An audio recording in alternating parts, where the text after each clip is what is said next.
Broadcast is now starting. All attendees are in listen-only mode. Hey everyone, thanks so much for joining. We're going to just give it about 30 seconds here so that the room can fill up, and then we will start our discussion about how leading technologists are innovating in a world on fire. So we'll be right back.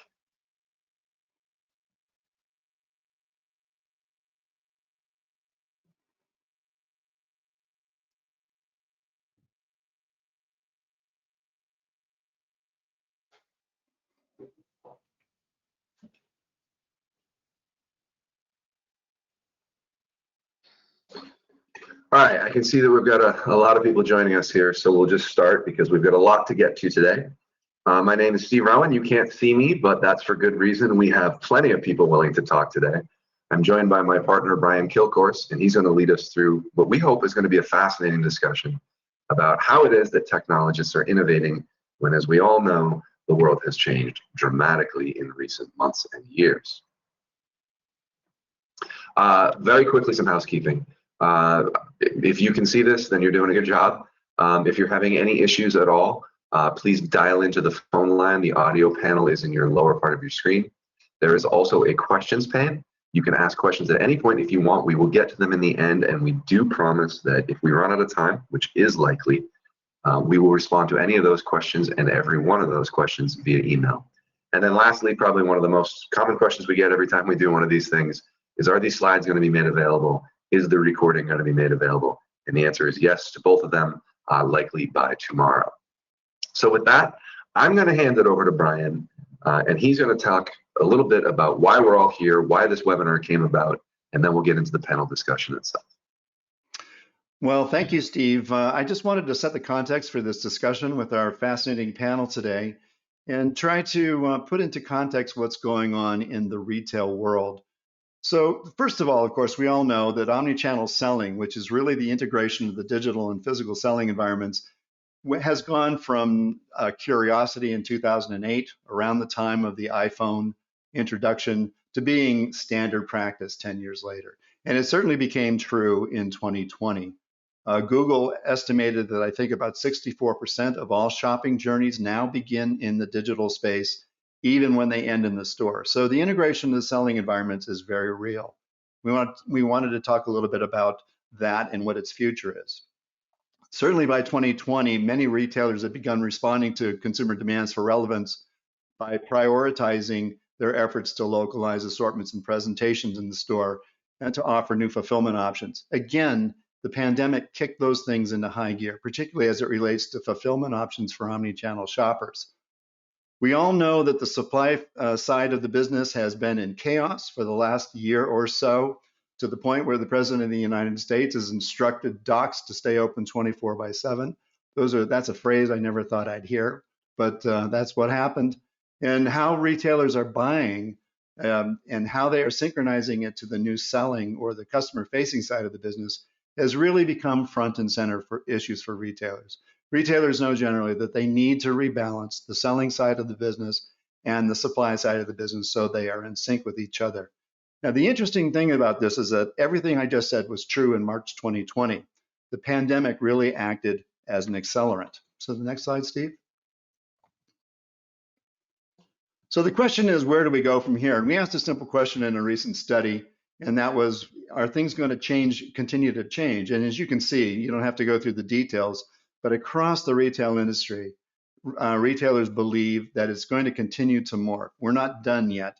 Fashion is the only one that's not so sure, but all of us think to a greater or lesser degree that change is going to continue to occur. Almost no retailers think that it's not going to change anymore, which is good. We're in the middle of a big change cycle. On to the next one, Steve.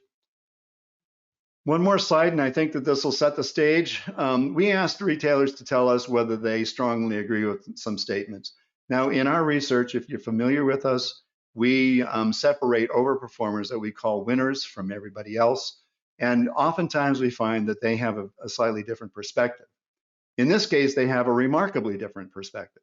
We asked retailers if they agreed with these statements. Consumer expectations of a convenient and satisfying shopping experience will require more and better trained labor. We'll try to talk about those things today. The growth of the consumer omni-channel shopping has triggered a reassessment of the role of the stores. No question about it. We'll talk about that today. Supporting more localized store assortments and presentations is increasingly important. It has been, and it continues to be. Emerging cross-channel fulfillment requirements are causing us to rethink our supply chain design. I actually think if we were to re-ask that question today, we'd get a much stronger response. And finally, the global supply chain uncertainties have caused us to consider new sourcing strategies. Again, if we were asking the question today, I think we'd get a much different response. But retailers feel that these things are all in play. Now, I think we have that last one that I was mentioning, Steve, and the next one. It shouldn't be a surprise to you, if you're a shopper like I am, that retailers are working hard to accommodate new ways to fulfill a customer's needs.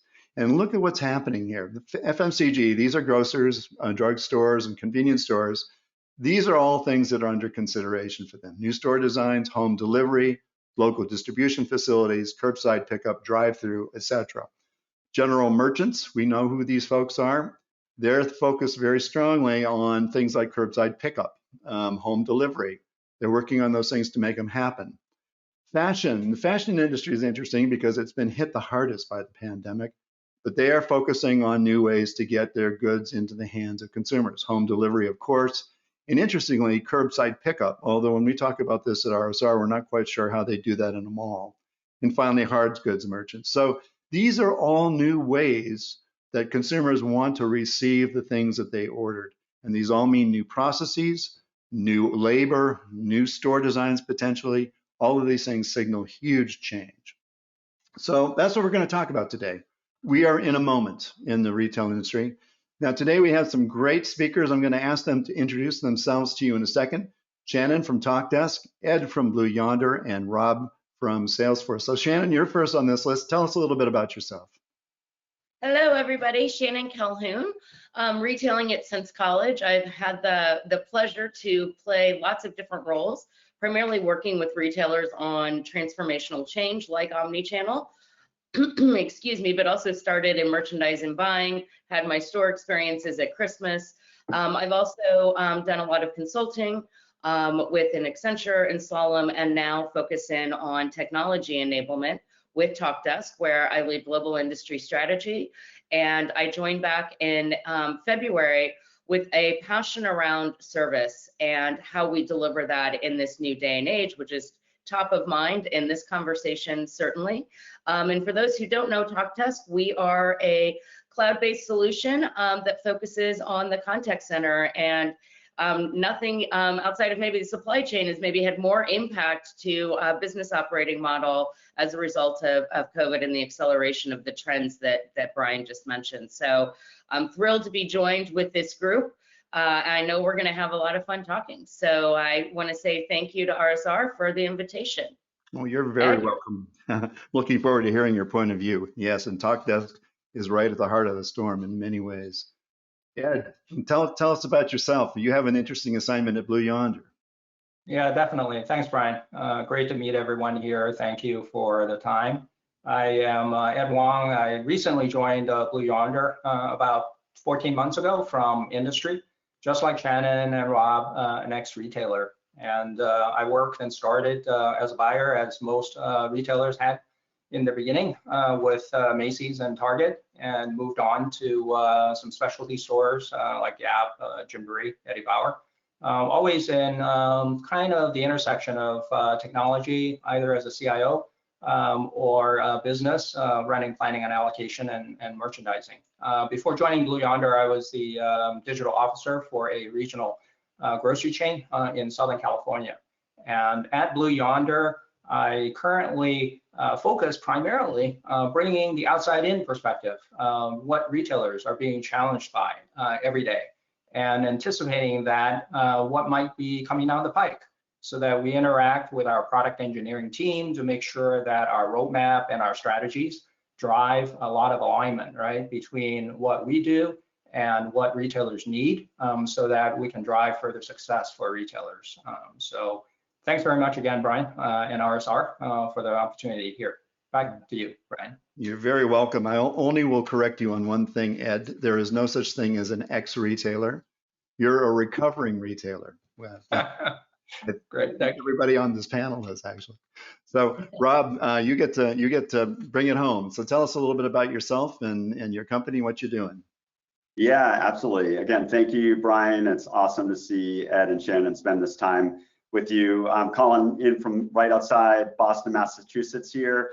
And similarly, I am a former retailer, or I guess recovering retailer, but now at Salesforce for, I guess, between my time at Demandware and Salesforce 10 years, I lead our retail. So I'm the VP and GM for retail. So what does that mean? I oversee industry strategy, industry product solutions, and industry insights. So often spending time with our customers, understanding what's happening in the market and how they are and how they can accelerate digital transformation. So Rob, and Brian, I say Ed and Rob did a much better job of explaining my role at Talkdesk than I did myself. So that's what's fun, is that given our backgrounds as well as the roles that we share, we do have that unique position. I think, Ed, you nail it, right? We bring the outside view inside to our organizations. That's so important. Of course, that's what RSR does as well. That's our whole mission in life, is to bring the retailer's point of view to the technology world. So we're all in sync on that one. Rob, I have a really important question for you. How are the Red Sox going to do? Oh boy, that's a good one. I hate to admit it in this public format, but really caring at this stage. So I hope they do pretty darn well. Go Sox. But, you know, we did what we needed to, which was beat the Yankees, I guess. So it's already a win for us. Everything is house money at this point. I knew if I didn't acknowledge this up front, you'd be percolating in the background, waiting for an opportunity. So, well, you know, my first question is probably the most fundamental one, and I just wanted to. I think I'll start with you, Ed, on this one. And it's just a basic question, but it's an important one. Are the shopping journeys that have emerged during the height of the pandemic, are they here to stay, or are they going to change? Or are we going to snap back to something that we recognized from the past?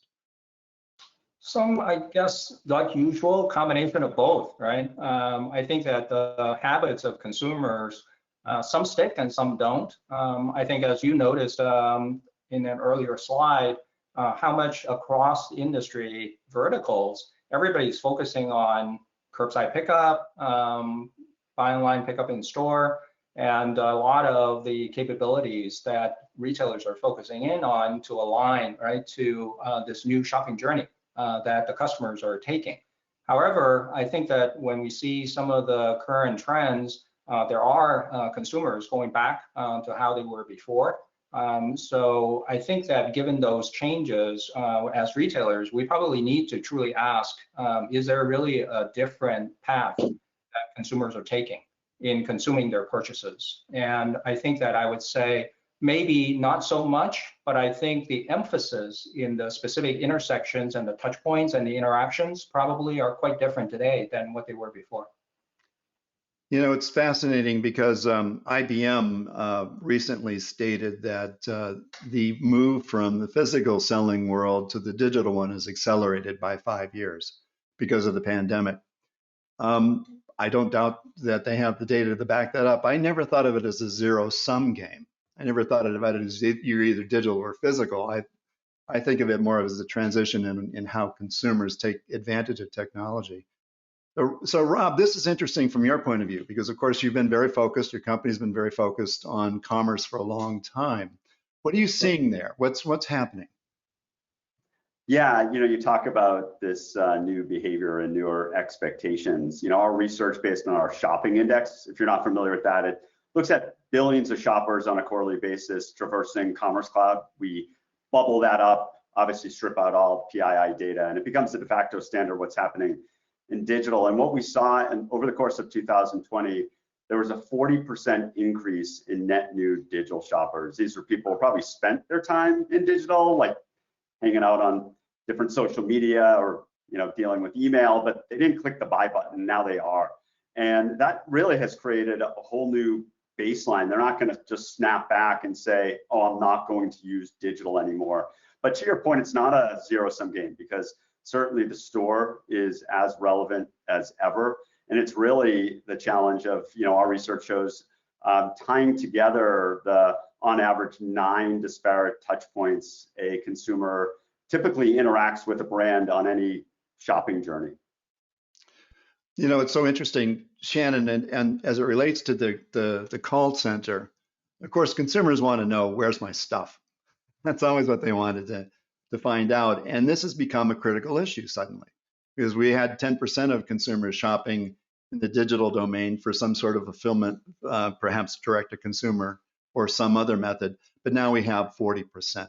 A lot of consumers are wanting to know a simple question: where's my stuff? How has that affected your business? I think it's called into focus the necessity for the integration of data. We just did a thought leadership report, and it pleased me to no end, because I think we've often as retailers not led with a data perspective and a point of view around how that enables. But in our thought leadership report, it emerged as the #1 focus, and then in terms of investment on being able to deliver a great experience, because where is my order is one of the most challenging things for them to recognize. And you think about then the implications of what's happening from a supply chain perspective. And I'm going to touch on what my peers talked about, which is with the shopping journeys changing and more folks, actually pressing buy on the button. And you think about discovery happens so much more online, right, as you mentioned, and that's going to continue, especially with Gen Z. That's going to be more and more of a focus. But people still want that in-store experience. So they will go there, but often they complete the shopping journey online. And so that is then the necessity for having greater visibility within a contact center, service center, and as we started to say in the industry, a CX hub, right? Because you want that view of the customers in order to be able to deliver that. It also then calls into question that the second biggest reason people call in is returns. Right. Or that they want to engage with someone. And obviously, as we move through our conversations, I think we can spend some time on that. It's one of the #1 margin drains in an organization, and the logistics impact that has, not just to the experience, but also the operating model internally. Yeah, that's interesting, Jen, and actually our research showed that the ability to have easy and stress-free returns was one of the major reasons to drive loyalty. So, yeah, I think it's interesting to hear both of you say it. I would also wonder how this new shopping journey had impacted the store associates, to your point, because what the customer, the consumer will execute through their journey deliver tremendous impact in terms of tasking that the in-store associate would need to manage to make sure that that experience is going to be top-notch. And I think the other one also is that in terms of what we hear about labor shortages and things of that sort, it furthers put more stress in terms of retailers, how best to ensure that this evolving shopping journey continue to deliver the kind of experience that their consumers would expect from them. So there are a lot more, I think, touch points that retailers need to consider now, particularly when it comes to labor and their store associates, whether they're essential industries or others. And I do want to touch on this, that the role of the store associate has been changing for that very reason. When I was at Macy's, had the pleasure to help lead their operating model transformation, and really, they were one of the leaders and first to do buy online, pick up in store.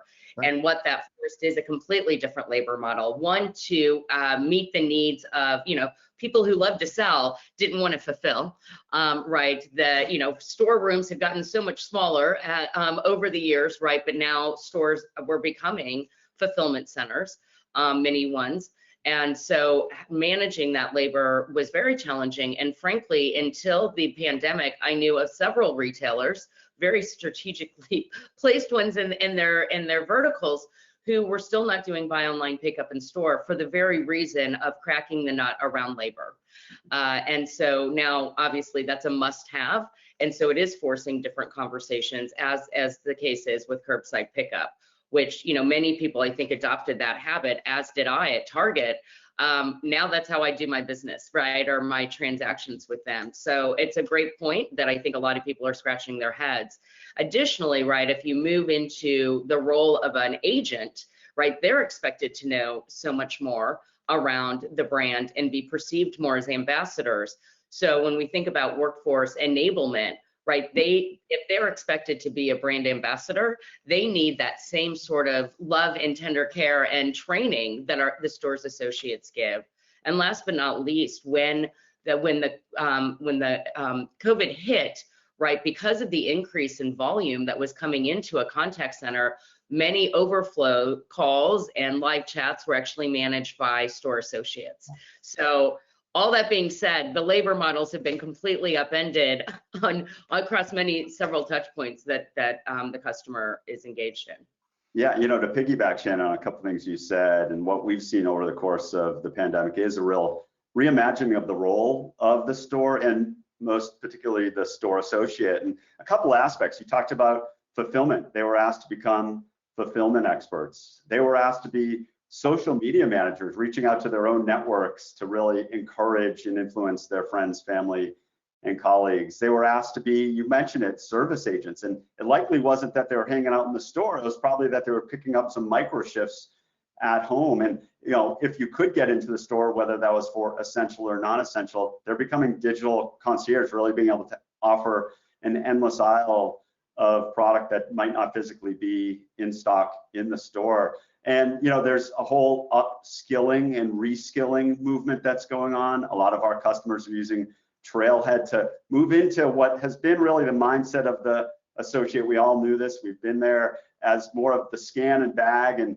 checkout, which is all about speed and efficiency. And now it's turned to more of the check-in. It's about engagement, it's about service, it's about personalization. You know, it's interesting, Brian, and then I'll be quiet, I promise, is you had in the outset that Google, I think it was, had said 60% of shopping journeys start in store. Actually, our prediction for this holiday is that 60% of digital transactions will be influenced by the store, whether that is drumming up demand or fulfilling demand. So that whole paradigm shift is already happening. That's so amazing. I want to explore a little bit with you, Ed. You and I both spend a lot of time in fast-moving consumer goods. And I'm not to speak ill of my brothers and sisters, but nobody would ever have accused them of being the first to adopt anything new. And that's because their margins are so brutally narrow.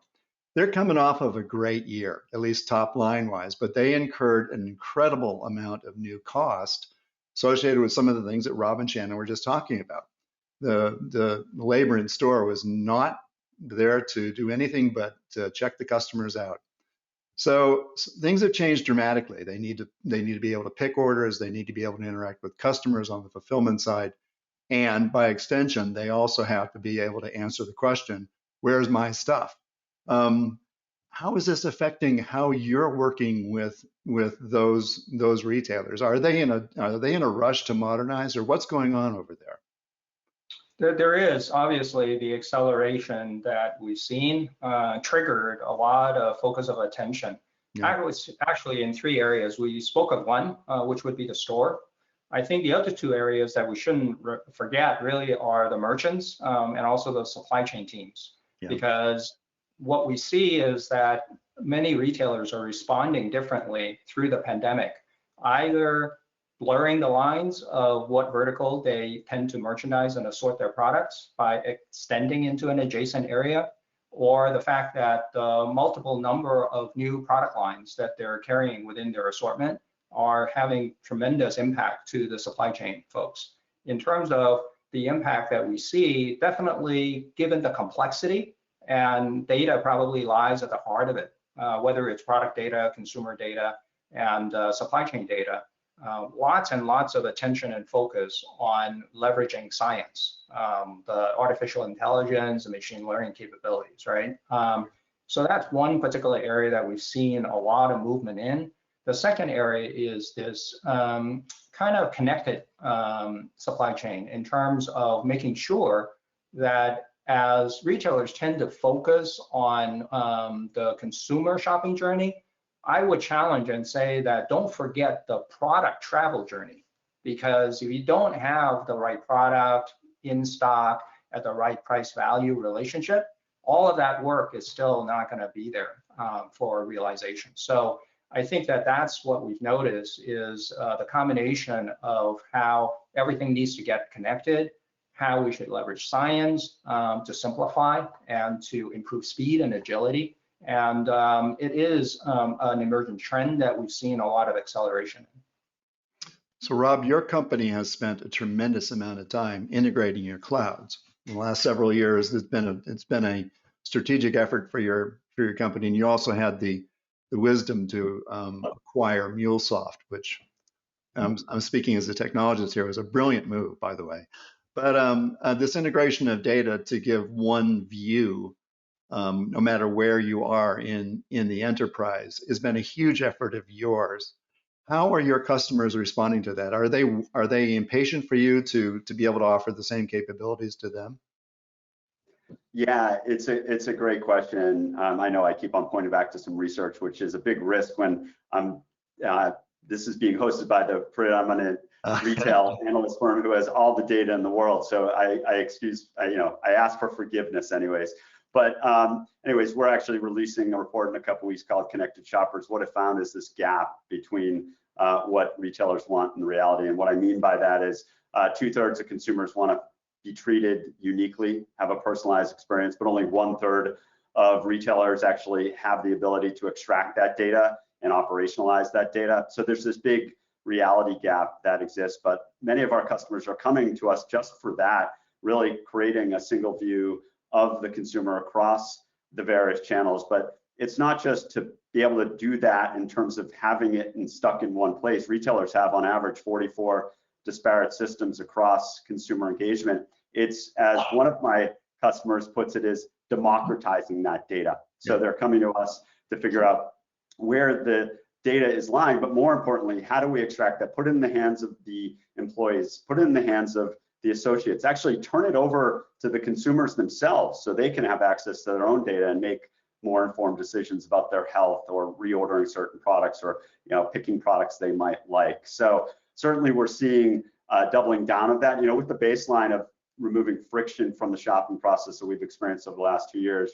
Consumers are really starting to see the benefit for more personalized and relevant experience. And that is based on really data and extracting that data.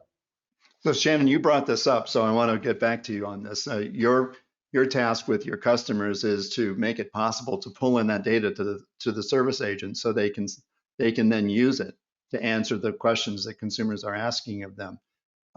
Have you had to push harder on the integration aspect of your solution set to help retailers over this hump? Absolutely, right. When I got into role and the team that I have the pleasure to work with internally at Talkdesk, we believe that's a fundamental, right? It's a table stakes in order to deliver the service. But as Rob said, most struggle in this, right? Because it had been always a product-led delivery, right? I'm going to put in Blue Yonder, I'm going to put in Salesforce Service Cloud, but then that integration of how those, and really driving it from the journey experience for a customer, but also for anybody who's servicing the customer, right? So that agent enablement. And data then is not only at the heart of being able to deliver the service that you want to do and provide your associates and agents with the knowledge to be able to deliver on that, but as AI becomes a legitimate solution, it is going to be critical to be able to optimize the increased expectations in service and the cost associated with that, to then be able to deliver on those. So for example, in the world of call centers, but we can speak across this in other areas, right? Optimized routing.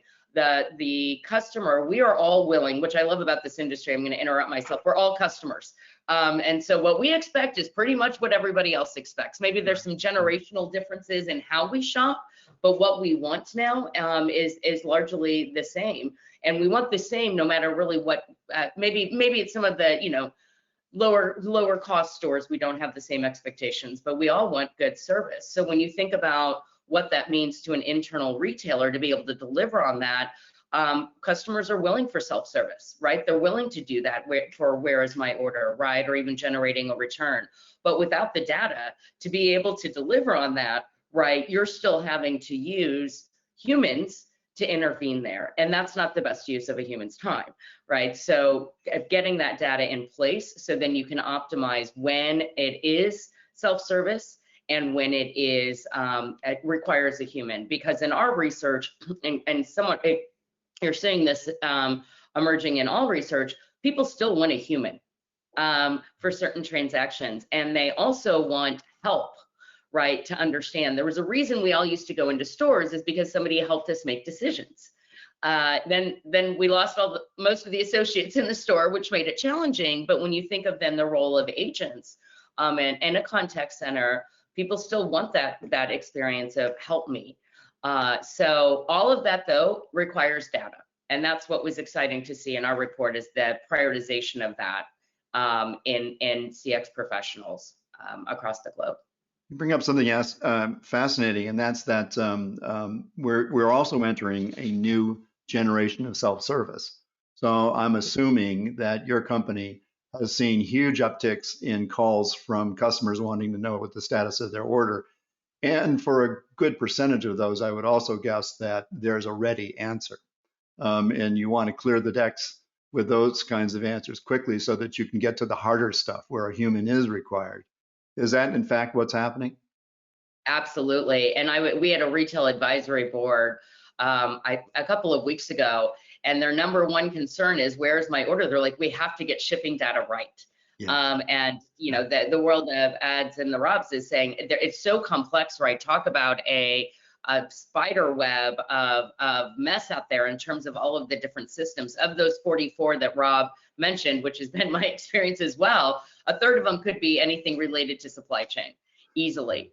Yeah. So that becomes so difficult. And again, that should be self-service. And when we talk about self-service, we're not just talking about the customer, it's also for the agent, right? And we're starting to use the language internally as omni associate, right? So the store associate wants to be able to self-service to get that information as well as the agent, right? And so that knowledge management around that and the data required, again, is important to be able to do. It's not important, it's a must-have to be able to do any of the things that retailers want to do for their experiences.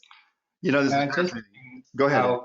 You put that, because as you're talking, I'm just thinking that's how important visibility would be, because that provides, whether you're the call center agent or an in-store associate, to be able to service the consumers better by knowing and seeing where the order and the product within the order may be. And I think it generates really a double-edged sword to a certain extent, because on the one hand, retailers want to deliver a very seamless and recently, right, contactless shopping journey. And yet on the flip side, there's this cost to serve that retailers have to balance. How to really drive that down and minimizing that without compromising customer experiences. It's quite a challenge. Let's drill down on that a little bit, Ed, because of course you and I both, again, because we come from fast-moving consumer goods, we know how brutal a P&L can be. And on a good day, you might spend 9 or 10% of your top line on labor and get constant pressure from other people to get that down. How do we navigate in this new world? How do we resolve that seemingly intractable challenge? I think most of it, I think that we've touched on it a little bit before, this old cliche about next best action. I think that how retailers respond and address what might be coming through the product path and supply chain, as well as customer service challenges, tend to need to rely a lot on being able to drive it through science.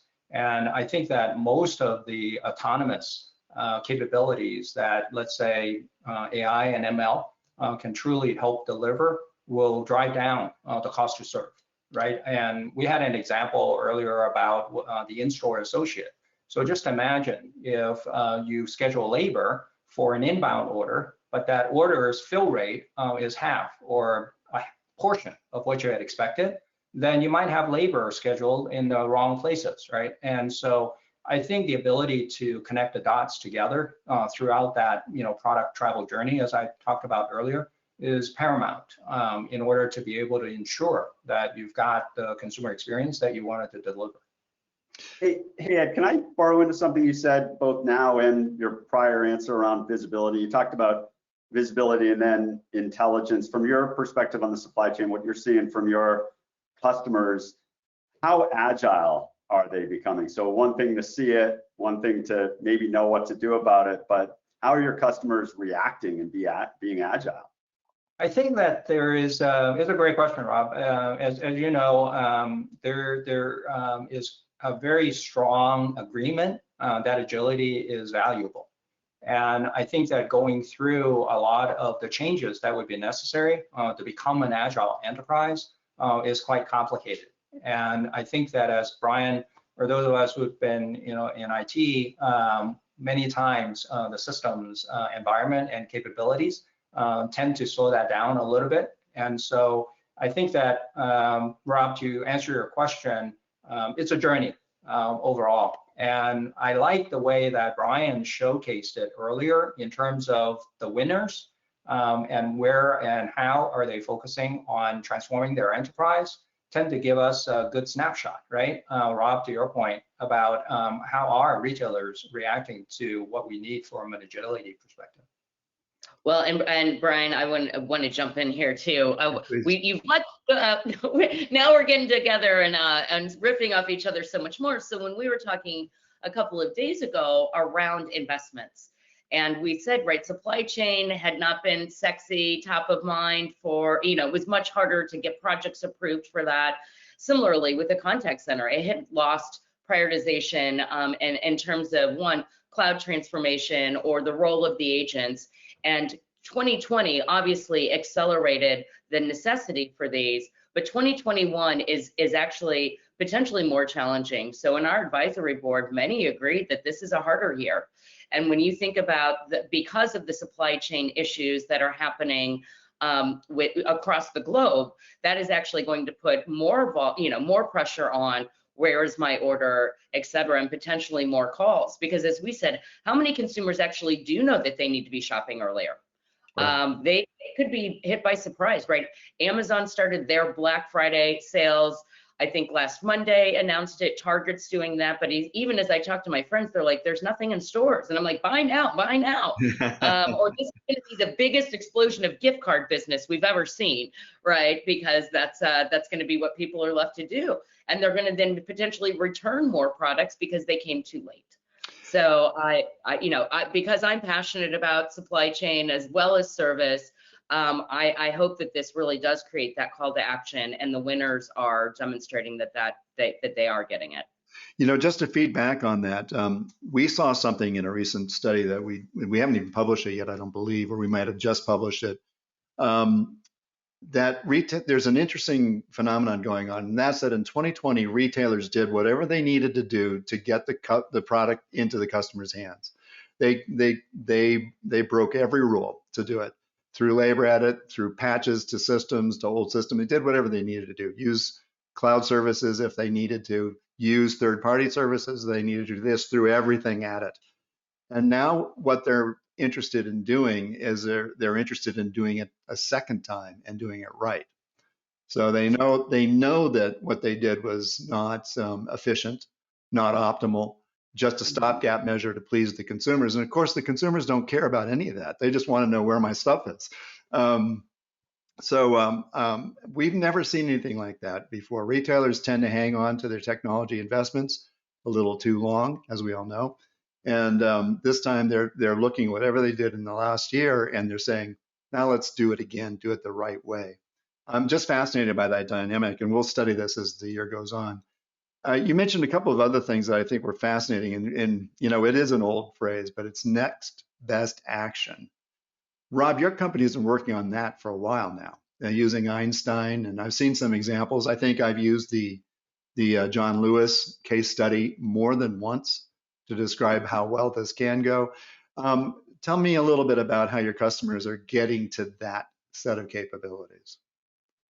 Yeah, absolutely. And at the end of the day, it's consumers wanting a more relevant and personalized experience. So our customers, first, it goes back to the data that Ed, Shannon, and Brian, you've been talking about as really the currency that underpins any next best action. And what we're seeing is, again, being able to do it across the various channels. That's where it becomes really interesting and really challenging. And it becomes even more challenging when third-party cookies go away, right? And not being able to use that as an identifier. Yep. We're seeing our customers lean into loyalty as a way to really create that value exchange between consumers sharing their information and retailers doing something of value in exchange. But it's really then getting that data and that intelligence in the hands of people making the decisions. And that could be people in the home office that are doing planning for marketing and merchandising. That's likely in the call center, Shannon, right, in terms of the customer service agent taking a call, whether they're physically in a call center or anywhere else as they're accessing their digital headquarters. It's the associate, as I talked about that paradigm shift to the check-in process. But most importantly, I think it's putting it in the hands of the consumers and allowing them to make informed decisions based on more personalized product, more personalized pricing, more personalized offers, and really doing that at scale. So it's really fascinating to see, again, as this baseline about breaking down the friction of the shopping process just becomes an expectation, how consumers are now looking for and how our customers are thinking about that, as you called it, that next best action across the various channels. Yeah, no, Rob, I need to jump in on this. So this was a hot topic at our retail advisory board, and a couple of things we have not mentioned in terms of complexity of supply chain and experience, which is now greater expansion into marketplaces, right? So your brand does not own the experience. You don't have the same visibility into the logistics, right? All of these different platforms of engagement as well as shopping. And though they would say they're not seeing a ton of transactions actually be completed on an Instagram, right? They're trying to lead people to their apps so they can have visibility. But if the purchases are happening there, and we might see more and more as Facebook's not going to have the same data, so are they going to say, we want to own these shopping platforms, right? They say, wait, we don't have visibility, again, to logistics. The returns experience doesn't follow our brand promise, and we can't do anything around loyalty, right? And loyalty, we know it's a no-brainer, and from, one bad service experience can make you walk away from a brand forever. Certainly a couple of them, and a good one's going to drive that customer lifetime value. But with the expansion of selling channels outside of one's experience, all of the things we're talking about have just become all that much more complex. And the adoption of cloud technologies had to be a multi-year approach, right? Because of the financial impacts and the rethinking of the business. And so I can pick in my area, contact center had not been top of mind. But to be able to do the AI, that's necessary, right? To be able to deliver on these things and then connect to all of these different partners, right? That ecosystem has become much more complex as well. So agilities and efficiencies, that's, again, I'm going to use the word table stakes now. If you want to actually drive incredible experiences, loyalty, translating into greater revenue generation, all the things we've been talking about are must-haves. They're not something, and it's fascinating to me that how the non-winners, right, have categorized what's important, and I think that's going to drive this perfect bifurcation, right, in performance across the industry over the next couple of years. And it's interesting. I tie back, Rob and Shannon, what you just mentioned with what Brian said earlier about a lot of retailers now are taking a bit of a breather, if there is one, and re-looking at their strategy. And when you start, Rob, like what you said about having that wealth of consumer data, just imagine what a retailer can leverage, ingesting that consumer data to drive localized assortments. And they have to be localized because so many of the store locations now are MFCs, right, are actually delivery hubs that customers tend to have when they buy online and pick up in store or at curbside. So I think it lends tremendous change, not just to what we've been talking about in the beginning of this meeting about changing the shopping journey. Even the internal retailers' business processes are changing and aligning and considering additional capabilities, must-have capabilities that I usually speak to other retailers about that they need to have in order to be successful. Boy, you just mentioned a whole lot of things we need to talk about, and but it inevitably goes back to the future of the store. And we only have a minute or two to talk about it before we try to talk about some of the questions that are coming in. But talk to me about the future of the store, your opinion or your company's opinion or your own personal experiences. Ed, you brought it up, so I'll start with you. Sure, I think there's I don't know if it is a right way of describing a tension or perhaps a balance between how hands-on versus how hands-off could store operations be.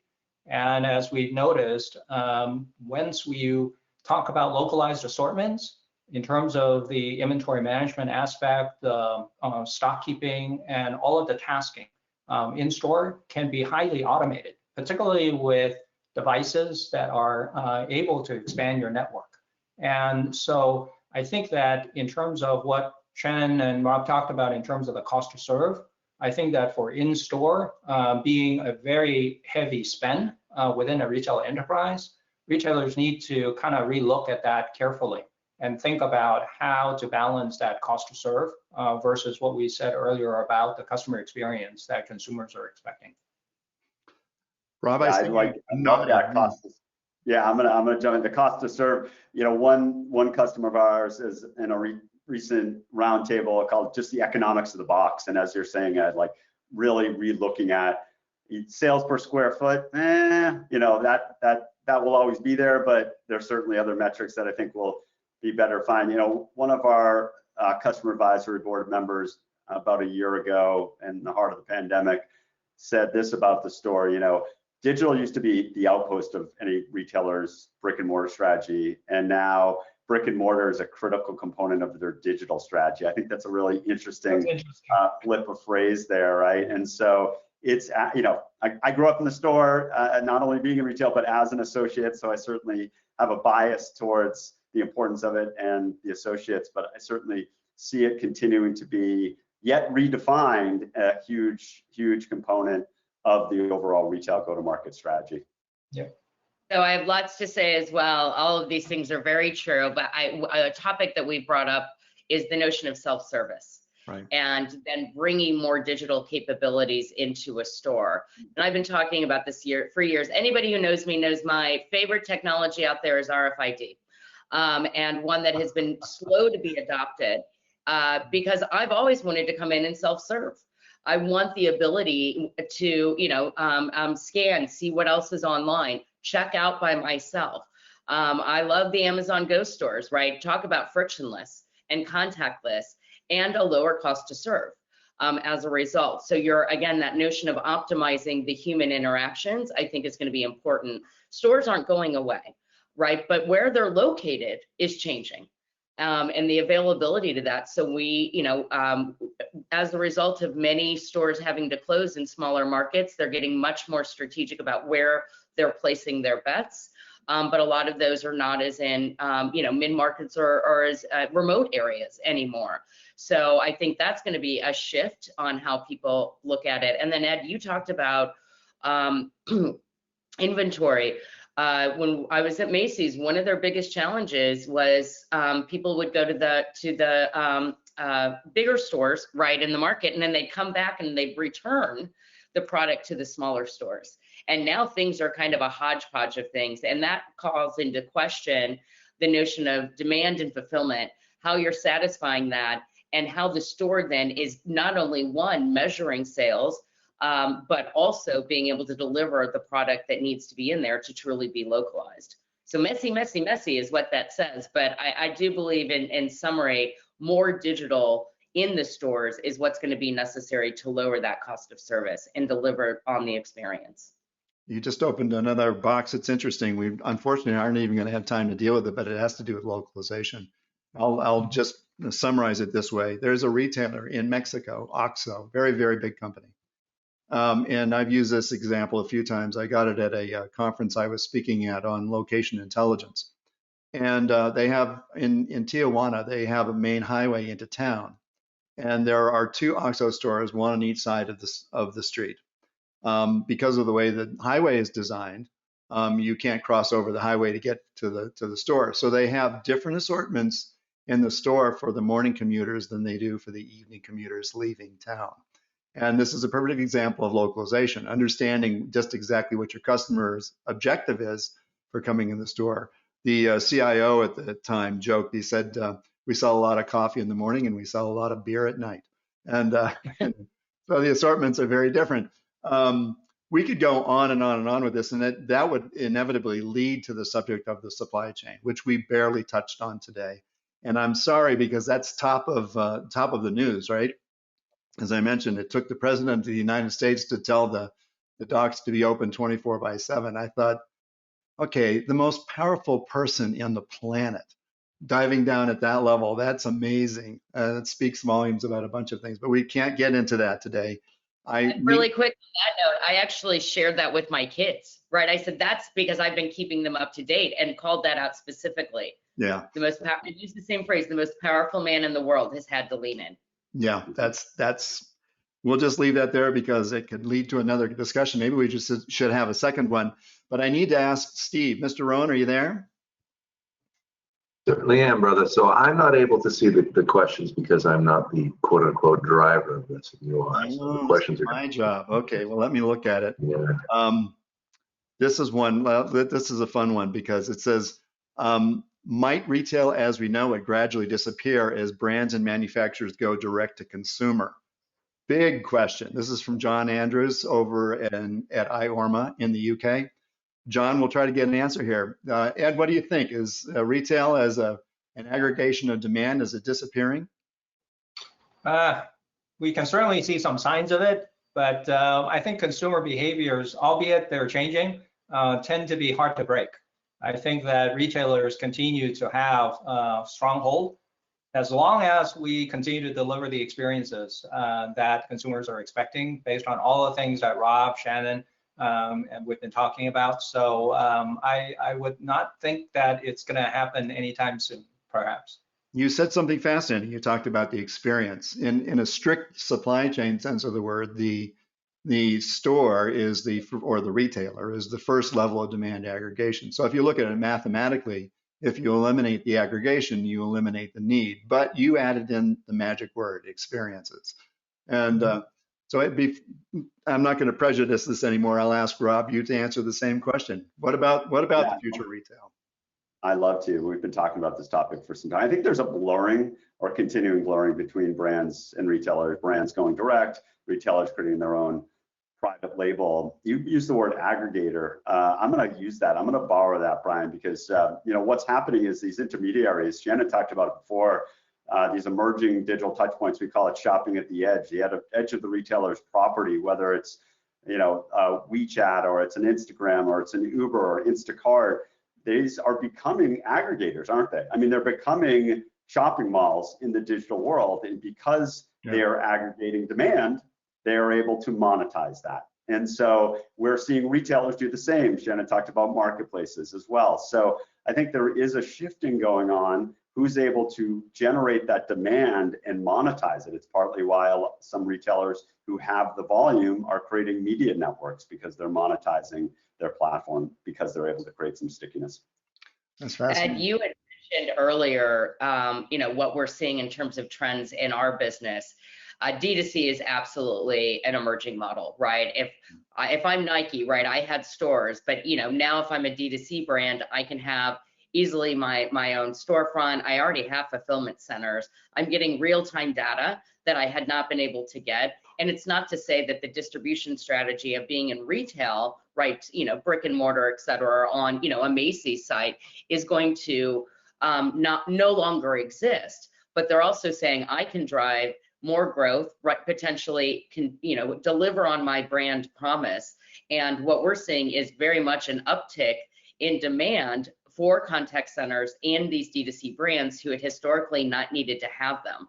And they also not only have the B2C component that they're needing to solve, but the B2B as well, right, through that complexity. So absolutely, this is a vertical that we're seeing a lot of growth in our business. And Brian, if I could, one really quick thing for the person who asked the question, I'd suggest he and everybody look at Mr. Beast Burger and ask yourself, is he a retailer? He probably is, because he's selling burgers, but if you look at it, all he's doing is leveraging his 60 million subscribers on YouTube and has a totally virtual enterprise that he doesn't own and operate anything he does except bring people to his site to purchase something locally. So check out Mr. Beast Burger. Bringing demand and supply together. Well, I'll end this discussion by something my boss, Bob Long, who's the son of one of the founders of Long's Drugs, used to say, and he used to preach this all the time, that we were in the entertainment business. That shopping was fun, it was entertaining, and people went there for a good time. And he said, the moment that shopping isn't fun anymore, we're done. So we're going to have to leave it at that. This has just been an absolutely fascinating conversation, and I'm so happy that you were able to join. I heard enough to go on for several more hours, but we have to keep our promise to the people who joined us today. So Ed, thank you very much. I really appreciate your time. Rob, as always, especially since you've been on our side of the fence, you know how we work. So thank you very much for all you shared. And Shannon, really a great discussion. Thank you so much. I wish you all the very best in this coming year. We're going to have an exciting 2022, and I know we'll be in touch. So let's leave it this way. Let's talk about how we can follow this up in the near future. Steve is going to go through for just a second some of our research agenda for 2022. Based on what we know from our research last year and the year before, this is what we think we're going to study in 2022. Steve, do you want to go through this? Do you want to? Yeah, it's been interesting because typically we host a webinar just about this time every year, and we give hard dates on when we're going to conduct a particular study.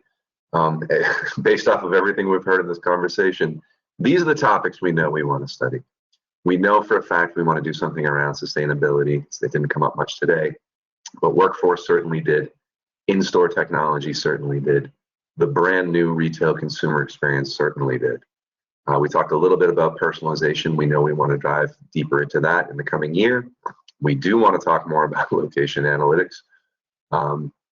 Something very different for next year. We want to do a report completely around operational KPIs and what are the things that brand new retail executives are actually, being kept up by. As you might imagine, no year in the modern era would be complete without a dive into artificial intelligence.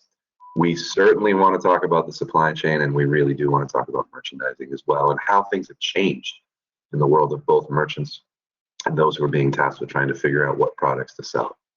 So these are the topics that a lot of them came up just in this conversation today that we know we want to study next year. But because things are fluid right now, a word we're hearing a lot more of, and because things can change in a moment when the world is on fire, as we discussed, we still also want to hear from our clients and potential clients, our friends, anyone who's here on this webinar today. If you have a topic that you think that we should be talking about, we want to hear from you. Because every year we say, here are the things we're going to study, and every year somebody comes to us and says, why don't you study X? That would be a really interesting idea. And we think, wow, why didn't we think of that? So we'd love to hear from you. We are very easy to get a hold of. You can come to our website, rsrresearch.com, at the bottom of this page. You can email any of us directly, or you can find us on any of the socials. We have an email here, our Twitter account, our Facebook, and also our LinkedIn, where we spend quite a bit of time. So with that, we will be sending a recording to everyone. Really want to thank Ed, want to thank Shannon, want to thank Rob. Of course, Brian and I were happy to be a part of this. We hope that you found value in it, and we hope everyone enjoys the rest of your day. Thank you, everybody. Bye-bye. Thank you. Bye-bye now.